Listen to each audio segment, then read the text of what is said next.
the person who I remember most during these communion meals. I think about a woman who I went to visit in the hospital the day before she passed away.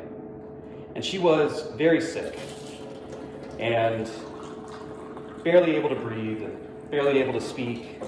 She knew that her time was short.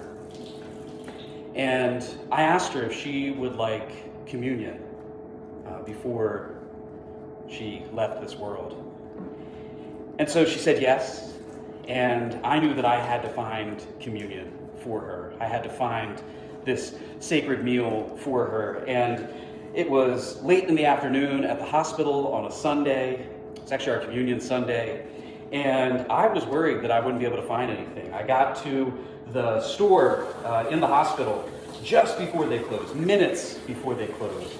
And I was able to get, not grape juice, which we normally use in the Methodist Church, but I was able to get some cranberry juice, which isn't exactly appropriate.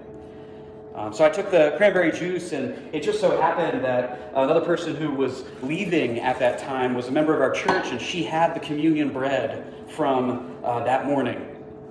So I took that bread, and I took that little bit of cranberry juice that we had, and we blessed it. I blessed it and broke it and fed her a small piece, and then we prayed together. I prayed for her safe passage into eternity, and we prayed the Lord's Prayer together. And it was one of the hardest and most amazing communion moments that I have ever had in my time pastoring. And I think in that moment, I really began to understand more what this meal could symbolize. And I'm so grateful for that. I'm so grateful for her amazing life and for the chance that I had to know her. And you never know, right? You never know what your last meal might be, what your most impactful moment might be.